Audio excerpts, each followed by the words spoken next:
Muy buenas tardes, mi nombre es Carmen Alvarado y estamos en vivo desde la capital peruana. Y como es de costumbre, ya hace 2 semanas estamos entrevistando a todos los candidatos presidenciales. Tenemos comicios generales el próximo 12 de abril. Son comicios importantes para la historia republicana del Perú porque también retomamos la bicameralidad.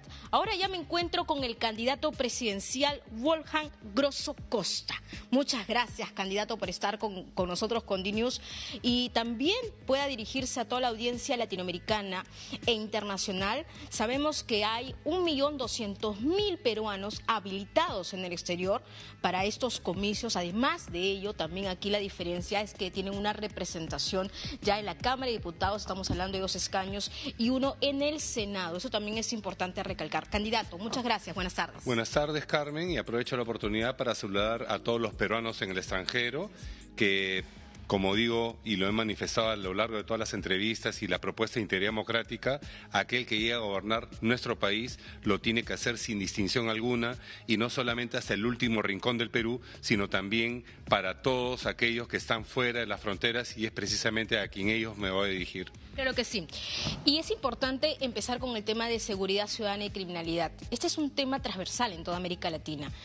Tenemos reportes con nuestros compañeros desde Ecuador, desde Chile también, de lo que significa Colombia, de pronto también lo que se han convertido nuestras fronteras. Y hay un tema que estuvimos investigando aquí en DNews y es la problemática de las fronteras de nuestro país. Es decir, en estos momentos hay diversas personas de nacionalidad venezolana o de otras nacionalidades que están siendo expulsados por la policía. Se está realizando. Pero ¿qué pasa? Que hay fronteras como en Ecuador que está cerrado porque Daniel Noboa ha puesto esa disposición y entonces todos estos migrantes indocumentados se están quedando en Tumbes, no se está materializando esa política migratoria. Si usted llega a la casa de Pizarro, ¿qué es lo que haría con nuestras fronteras y esta situación que estamos viendo? En principio, lo que nosotros tenemos que tener claro es que nuestro país es sumamente grande, pero vamos a decir que los pasos fronterizos no es solamente por Aguas Verdes, no, ni por Tacna.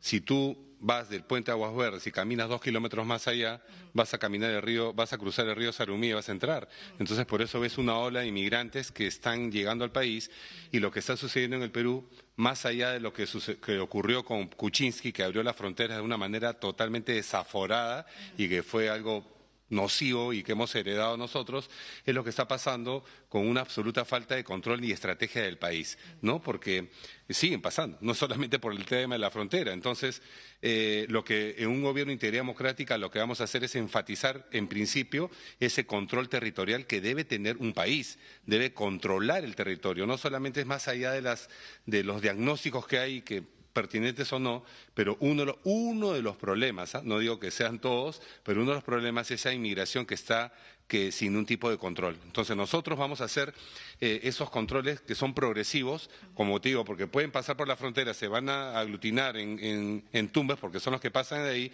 entonces van a haber controles fronterizos permanentemente, que es lo que corresponde a un gobierno, tener el control del territorio. Estoy de acuerdo con ello, pero las coordinaciones en materia de cooperación internacional, porque ellos proceden o tienen un lugar de origen donde hay un contexto que todo el mundo sabe, lo que ha habido en Venezuela, ¿qué hacemos con ellos? ¿Realmente se puede generar ese tipo de coordinaciones ahora que ha caído el régimen de Maduro y todo eso? Ahora sí, ¿no? Ahora sí, porque con un gobierno anárquico, autoritario que tenía Venezuela, lamentablemente, no había ningún tipo de diálogo ni raciocinio, ¿no? Entonces, entendemos ahora que a raíz de estos cambios que han habido, que mueve el tablero geopolítico, por lo menos en la subregión, van a haber, estoy plenamente convencido que los canales correspondientes para poder llegar a esos acuerdos y soluciones al problema que se está dando en este momento acá. Lo dijo ahora el presidente electo de Chile, José Antonio Kast, ¿no? Y mandó un ultimátum en campaña y dijo que todos los migrantes venezolanos tenían que salir inmediatamente de su país si estaban indocumentados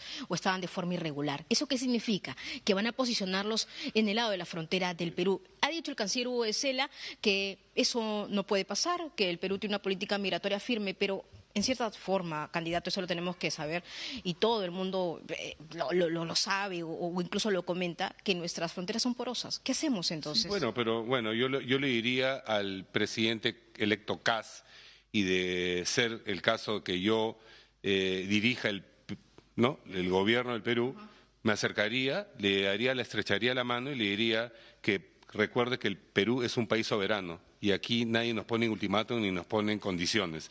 Lo que se tiene que hacer es establecer justamente los canales correspondientes para dar una solución. Si es en este caso con Chile o con Ecuador, que son países fronterizos, tendremos que los dos presidentes y estadistas buscar la solución que corresponde en este caso. Claro que sí. Candidato Wolfgang, usted es mayor general de la FAP en retiro. General de la Fuerza en retiro. Exactamente. El tema de inteligencia, siempre cuando entrevistamos a analistas políticos hablan del componente de la inteligencia para poder derrotar la criminalidad.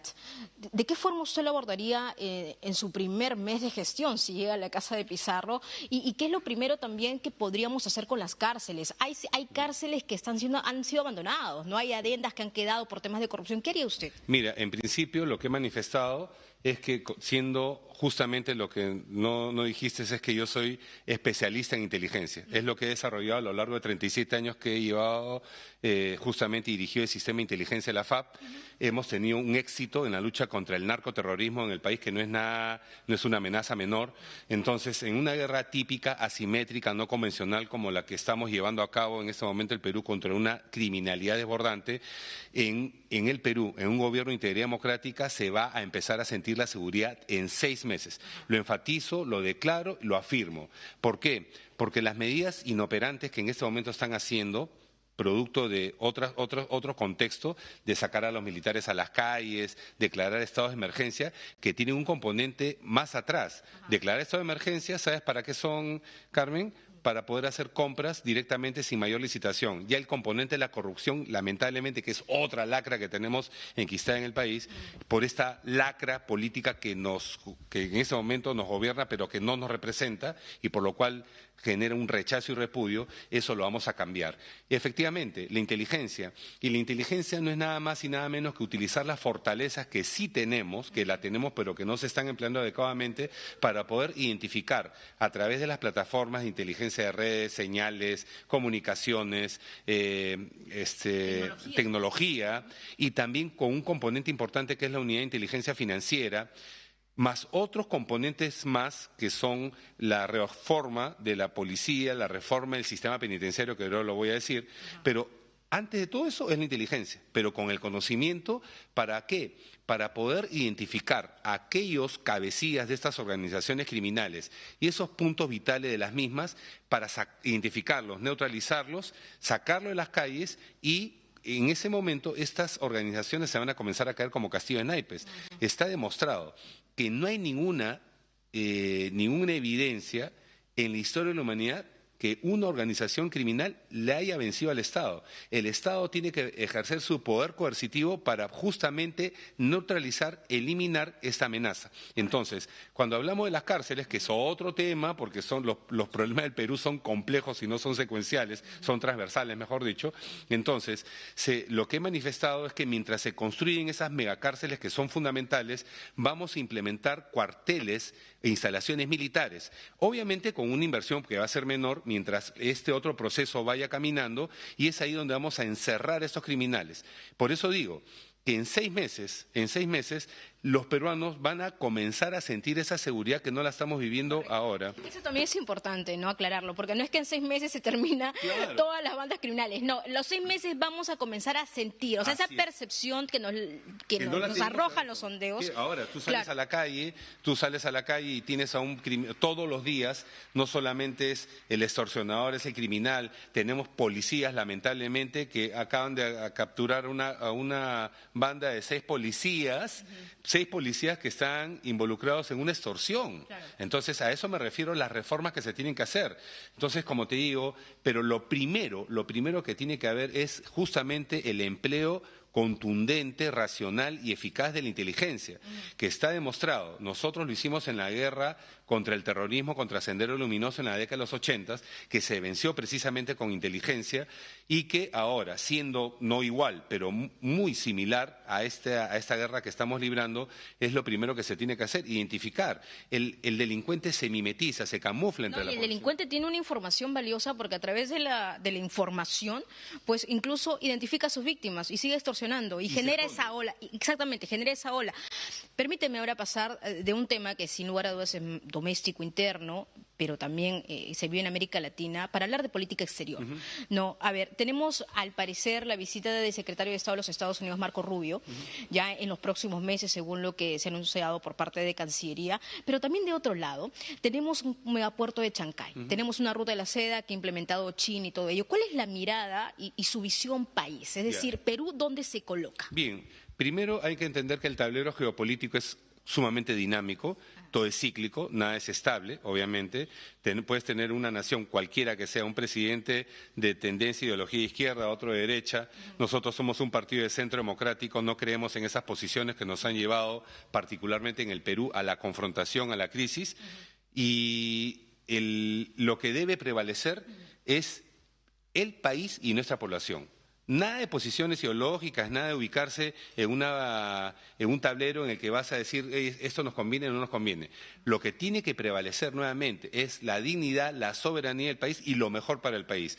Si en este caso, particularmente nosotros pensamos que siendo, por ejemplo, Chancay, un puerto que en este momento está en manos de capital chino, está bien, la inversión es buena, pero pienso que siempre también estratégicamente tiene que haber un equilibrio para no poner los huevos en una sola canasta, ¿no? Entonces, prevalecer principalmente la idoneidad, la transparencia y lo que nos representa a nosotros como país geopolíticamente, qué nos va a colocar mejor en un momento determinado y mirando prospectivamente para el futuro. Claro, la mesa de negociaciones realmente qué es lo que le conviene al Perú, en resumen. Y un componente más, cero corrupción. Aquí no tiene que haber ningún solo sol que se vaya a los funcionarios, menos al presidente, menos a los funcionarios, a lo que tienen que estar en ese tablero de negociación.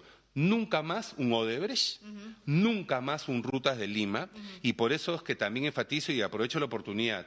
Una de las propuestas de integridad democrática es que presidente corrupto, alto funcionario del Estado, sea elegido, designado, cadena perpetua. Cadena perpetua. Así es. Correcto. Yo le agradezco mucho, candidato. Me quedaron varias preguntas, por ejemplo, el filtro de los partidos políticos, pero ya vamos a tener oportunidad, porque vamos a hacer una segunda ronda con todos ustedes.